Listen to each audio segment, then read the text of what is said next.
నమస్తే. శ్రీ గురుభ్యో నమః. శ్రీమాత్రే నమః. ప్రేక్షకులందరికీ శ్రీ క్రోధినామ సంవత్సర శుభాకాంక్షలు. కొత్త సంవత్సరం తెలుగువారికి, ముఖ్యంగా హిందువులకి కొత్త సంవత్సరం అనగానే మనకి ఆనందోత్సాహాలతో, కొత్త ఆశలతో, కొంగొత్త ఊహలతో ఈ సంవత్సర కాలం అంతా మనం ఎలా ఉండాలి, ఎలా ఉంటే బాగుంటుంది అని ఆశలన్నీ కూడా ఒకచోట కుప్పబోసి ఆ ఆశలకి అనుగుణంగా మన ఆశయాలు ఉండాలని కోరుకునేటువంటిదే ఉగాది. ఉగాది అనగానే మనకి ముఖ్యంగా గుర్తొచ్చేటిది పంచాంగ శ్రవణం. మన ఈ సంవత్సరం అంతా కూడా మన యొక్క రాశి ఫలాలు ఎలా ఉన్నాయి, వీటిలలో మరి ఉన్నటువంటి ఈ రాశి ఫలాలకు అనుగుణంగా మనం ఎలా ఉండాలి, ఏ ఏ గ్రహాలు అనుకూలించట్లేదు, ఏ ఏ గ్రహాలు అలంకరిస్తున్నాయి, మరి అలాగే రాజ్యపూజ్యం ఎంత, అవమానం ఎంత, ఆదాయం ఎంత, వ్యయం ఎంత, వీటన్నింటికి అనుగుణంగా మనం ఏ రకమైనటువంటి ప్రణాళిక వేసుకోవాలి, ఇవన్నీ ఆలోచిస్తాం. అసలు పంచాంగానికి పూజ చేయకుండా ఏ తెలుగిల్లు కూడా ఉండదు. ఉగాది అనగానే ముఖ్యంగా మనం పంచాంగానికి పూజ చేసి తిథి వార నక్షత్ర యోగకరణాలన్నింటితో కూడా కలిసి మనకు ఎలా ఉంటుంది ఈ సంవత్సర కాలం అని చూసుకునేటువంటిది. అందులో భాగంగా మనం ప్రతి మాసం చెప్పుకునేటువంటి మాస ఫలితాలు కానీ, పక్ష ఫలితాలు కానీ, అలాగే ఈ సంవత్సర కాలం క్రోధి నామ సంవత్సరంలో ఒక్కొక్క రాశి వారికి ఎలా ఉంటుంది అంటే ఇది పూర్తిగా యాజ్ ఇట్ ఈజ్గా ఇలాగే ఉంటుందన్నది కాకపోయినా మనకి గ్రహాల యొక్క గమనాన్ని బట్టి ఇది ఎంతవరకు మనకి ఈ సంవత్సర కాలం ఎలా ఉంటుంది, రాబోయే ప్రమాదాలేంటి, వచ్చేటువంటి అదృష్టాలేంటి, వ్యాపారం కానీ, ఉద్యోగం కానీ, సంతానం కానీ, అన్ని విషయాల్లో మనకి ఎలా ఉంటుందో చెప్పేటువంటి విషయమే. దానికి ఒక్కొక్క రాశి యొక్క ఫలితాలు ఎలా ఉన్నాయి ఈ సంవత్సర కాలానికి చూద్దాం. ఇప్పుడు ఈ సంవత్సరం మనకు వచ్చేటువంటి సంవత్సరం పేరు క్రోధి. ఎందుకంటే ప్రభావ శుక్ల అంటూ చెప్పుకునేటువంటి ఈ సంవత్సరాలలో మనకి ఇప్పుడు వచ్చేటువంటిది క్రోధి నామ సంవత్సరం. ఎన్నో సంవత్సరం అంటే 38వ సంవత్సరం. ఈ 38వ సంవత్సరంలో మనకు ఎలా ఉంటుంది అంటే పేరుని బట్టే మనకు కొంత అర్థమవుతూ ఉంటుంది. ఎందుకంటే ఇవన్నీ కూడా ఈ సంవత్సరాలన్నీ కూడా బ్రహ్మ మానస పుత్ర నారద మహర్షి యొక్క మానస పుత్రికలు అంటుంటారు ఒక్కొక్క సంవత్సరాన్ని.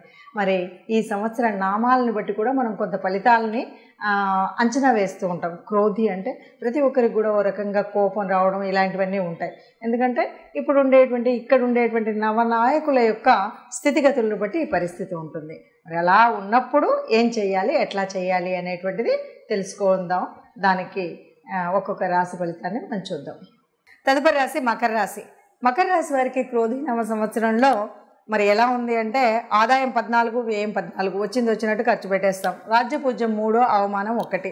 ఈ రాశి వారికి ఎలా ఉంటుంది అంటే మే 1 నుండి కూడా సంవత్సరం వరకు పంచమ స్థానంలో గురుడు సువర్ణమూర్తిగా ఉన్నాడు.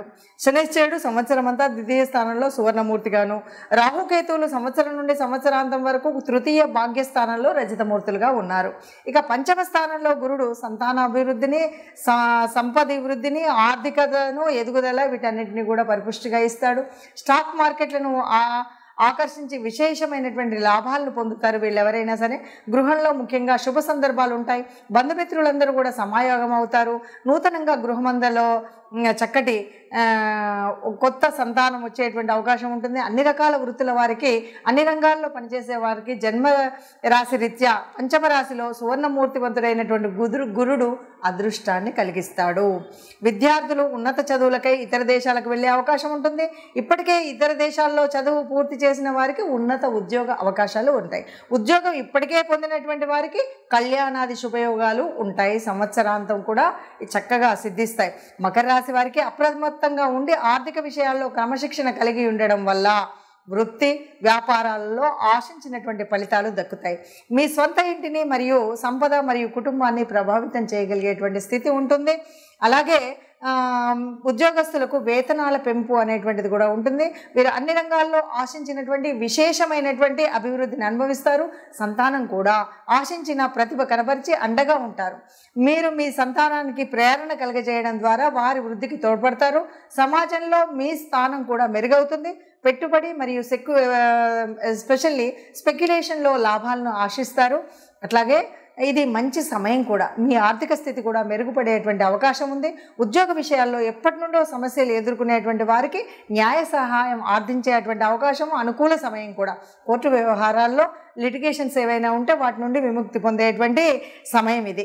ఇక స్వయం వృత్తుల వారు ఎవరైనా ఉంటే ఇండస్ట్రీలు, సాంకేతిక, ఇంజనీరింగ్ రంగం వారికి, న్యాయ రంగం వారికి, అనేక వృత్తుల వారికి, ధాన్యం కొనుగోలు చేసేటువంటి వారికి, వీరందరికీ కూడా సాంకేతిక నైపుణ్యత గలవారికి చాలా మంచి ప్రయోజనకరమైనటువంటి సమయం ఈ సమయం. అలాగే క్రమేపీ సాధారణంగా ద్వితీయ స్థానంలో శనిశ్చరుడు ఉంటే కనుక స్థానరీత్యా సామాన్య ఫలితాలు ఉంటాయి, కానీ క్రమేపీ నెమ్మదిగా మంచి ఫలితాలు వస్తాయి. ఇక్కడ వీరికి సువర్ణమూర్తిమత్వం ఉండడం వల్ల సర్వత్రా శుభ ఫలితాలు ఇస్తాడు శనిశ్చరుడు అనే చెప్పొచ్చు. ఉత్తరాషాఢ నక్షత్రం వారికి మెరుపులు మెరుస్తూ విజయం పొందుతారు. శ్రవణ నక్షత్రం వారు స్ఫూర్తితో, మంచి సృజనాత్మకతతో నిండినటువంటి వారై ఉండి వారు ఆశించినటువంటి ఫలితాలను పొందుతారు. అలాగే ధనిష్ట నక్షత్రం వారు కూడా రుణ విమోచనం కలుగుతుంది వీరికి అని చెప్పొచ్చు. విన్నారు కదా. మరి ఈ రాశికి మనకి ఇలా ఉంది అని చెప్పినప్పుడు ముఖ్యంగా ఇది ఒక్కొక్క మాసానికి ప్రత్యేకించి చెప్పట్లేదు, పూర్తిగా సంవత్సర కాలానికి. ఒక సంవత్సర కాలము అంటే మనం చక్కగా ప్రణాళిక వేసుకోవచ్చు.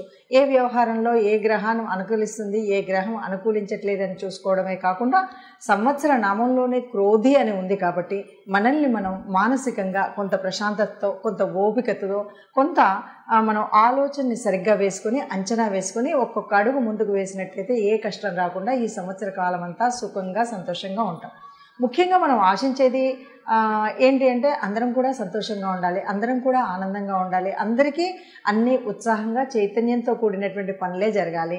అందుకే మనం కొత్త సంవత్సరం అనగానే నవనవలాడుతున్నటువంటి ఆ చైతన్యం అంతా కూడా, ప్రకృతిలో అంతా కూడా పరవశించి కొత్త చైతన్యాన్ని, కొత్తదనాన్ని, కొంగొత్త ఊహలతోటి కనిపించేటువంటి ఒక ప్రకృతి తత్వాన్ని మనం ప్రేమిస్తాం, ప్రకృతి తత్వాన్ని పూజిస్తాం. ఆ ప్రకృతి తత్వాన్ని పూజించేటువంటి మనకు, ప్రకృతిలో పరమాత్మ ఉందని చెప్పేటువంటి మనకు గ్రహాల యొక్క అనుగ్రహం కలగడం కోసం చేసేటువంటి పూజా విధానం ఉంటుంది. అందుకే మనం పంచాంగాన్ని పూజించాము. అందులో ఉన్నటువంటి పరమాత్మ తత్వాన్ని తెలుసుకుని గ్రహాల అనుకూలత కోసం మనం ఏ గ్రహాలు అనుకూలించట్లేదో దానికి అనుకూలంగా మనం గ్రహశాంతి కానీ, ఆ గ్రహాలకు సంబంధించినటువంటి స్తోత్రాలు కానీ చదువుకుంటూ ఉంటే సుఖంగా ఉంటామని చెప్తూ సర్వే జనా సుఖినో భవంతు. నమస్తే.